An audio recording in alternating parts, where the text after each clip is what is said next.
Suicide Squad. In the film, a secret government agency led by Amanda Waller, played by Viola Davis, recruits imprisoned supervillains to execute dangerous Black Ops missions and save the world from a powerful threat in exchange for reduced sentences. Alright, so after Batman v Superman, here we are with Suicide Squad, and this movie has a lot of shit and that critics are saying, and yeah, it's not good. It's not, and it's not good what everyone is saying about this movie, and I agree. Like, where do I even begin? I guess whatever comes to my mind, I'll talk about it. So the movie spends 1 hour with Amanda Waller just recruiting. The movie's 2 hours long, so it spends the first hour, it's like half of that, with Amanda Waller just trying to set up the Suicide Squad, and trying to get permission and authority and approval to get the Suicide Squad Task Force X to be approved. And it's just the first hour, it's just us getting to know these characters, like introducing, like, Amanda Waller is opening the files and all these characters. Here's what I will say. Before this movie came out, the marketing, holy shit, the marketing for this movie, Suicide Squad, is one of the best marketing ever. Oh my god, it was so fun, and it was so funny, and just it looked amazing. It looked like something from a comic book. It looked like a comic book. So so whoever was responsible for making the marketing should get an award. I don't know if there's a award or something for best marketing, but this movie did won at the Oscar for best makeup and hairstyle. So there's that. So it's the first DCEU movie to win an Academy Award. So there's that. So congratulations. So I guess I'll go with I guess I'll just talk about the positives before I go into the negatives, which is a lot. There are a lot of bad things about this movie. So going to the casting, like Viola Davis, I thought she was amazing. She was very intimidating as Amanda Waller. Will Smith as Deadshot, Margot Robbie as Harley Quinn, Jai Courtney as Captain Boomerang, and also Jay Hernandez as El Diablo. And you know what? I kind of like Killer Croc. I know the actors, the actor who plays Killer Croc. I know his name, but oh my god, I'm not gonna try to pronounce it. But you know who he is. So those are the best. Those are probably the best parts. They're the best characters in the movie. Well, like I said, I kind of like Killer Croc. He's not the best character in the entire movie. I feel like that's Harley. Of course, Margot Robbie is Harley Quinn. Not only is she sexy, but like she's Harley Quinn, like whipped from the comic books. It was so amazing to see, and I absolutely love. There's a little bit of an emotional side to Will Smith's Deadshot because he has a daughter. But yeah, I feel like the VIP is Margot Robbie's Harley Quinn, and and also Captain Boomerang. He was funny, and he was funny. He had some funny moments in the movie. Killer Croc had a bit of humor, but for me. So the VIP of the movie is Margot Robbie's Harley Quinn, but for me, when it comes to emotion and sympathy and all that sadness, it's actually El Diablo. Oh my god, is so Jay Hernandez as El Diablo.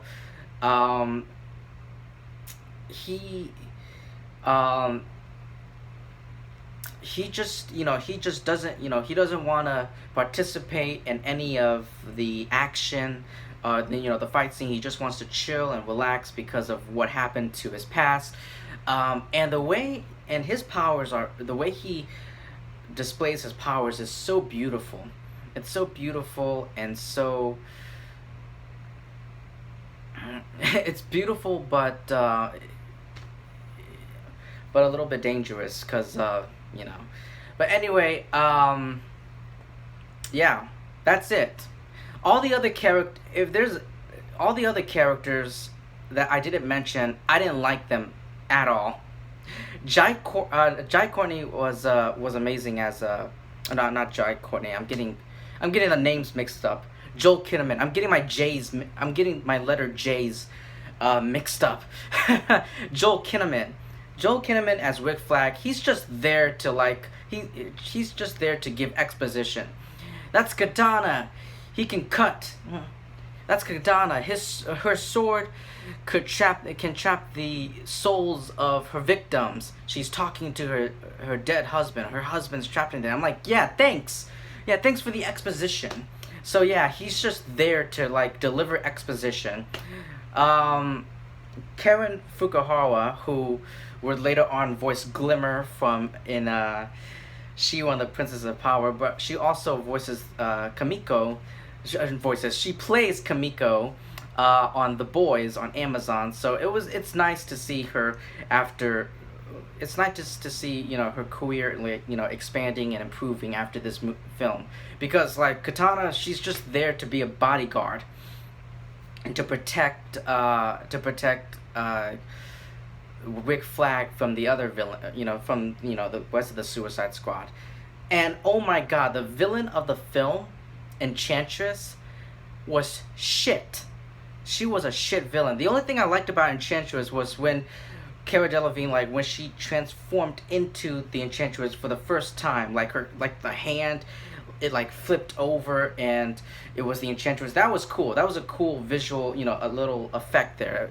That was cool and a little bit horror, a horror scary vibe to it. So yeah. But that's it. The plot of the film is so bad. It's so weak. It's so bad. And the film also suffered from post-production. Oh, yeah. Jared Leto's as the Joker. How can I not talk about Jared Leto's Joker? So, Jared Leto's Joker. What the hell? In the film, he's growling. He's snarling. It's what the hell is this? What the hell am I watching? This is not the Joker. I'm not even gonna talk about the Joker and the fact that I don't know if it's true or not, but the fact that Jared Leto actually sent adult things to his cast members. I don't, terrible things to his cast members. I don't even want to talk about Jared Leto's Joker.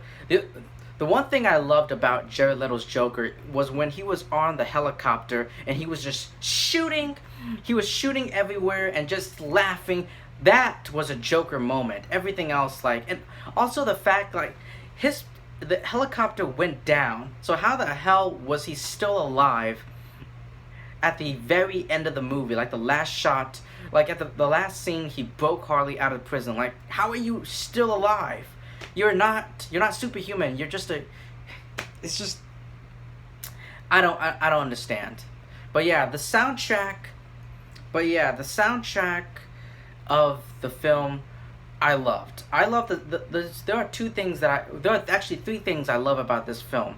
It's the soundtrack, the costumes, the costume designs, and also the marketing. Those are the three things I love about this film.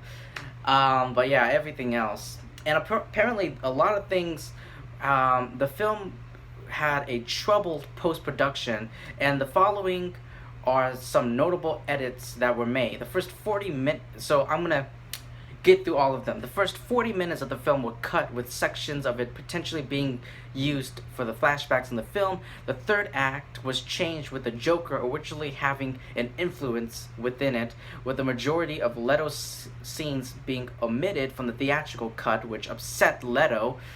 Like Jared Leto, he actually worked really hard, but his scenes as the Joker, he was barely in the film. Diablo would have survived originally. Harley Quinn, Slipknot, Batman, and Enchantress Katana originally had larger roles, and Katana having become obsessed and attacking the team at one point. A romance between Deadshot and Quinn was removed, which I wanted to talk about. Like, I was like, is there a romance between the two? Like, no. I guess they skipped that one. There were scenes with Harley and Joker's abusive relationship that were cut out, like from the comics. A Killer Croc line that was added for the theatrical cut without the director David Ayer's input. Jeff Johns added Quinn being an accomplice to Robin's murder to the theatrical cut.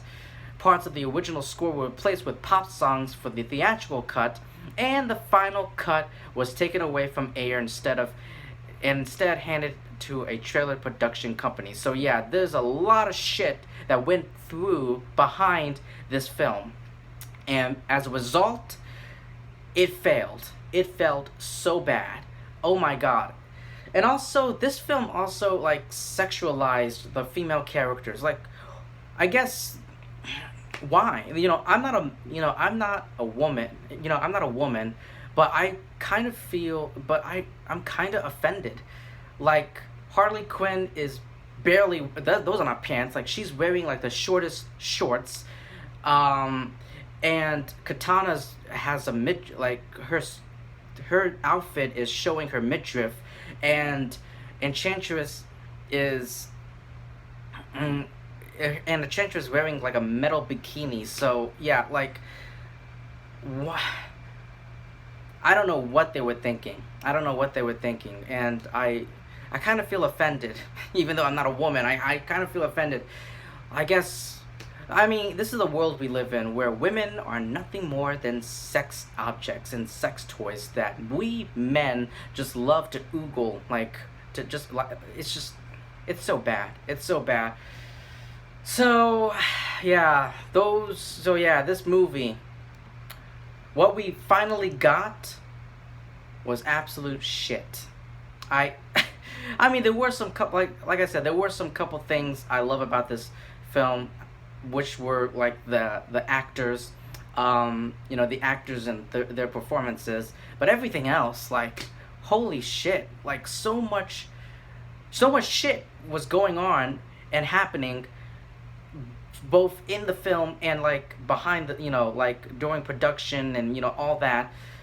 And as a result, we got something that could almost bomb. So anyway, if you've seen Suicide Squad, let me know what you thought about it in the comment section below. Thank you so much for taking your time to listen to my review. Please like, comment, subscribe, share this video with your friends and family, and I will see you soon.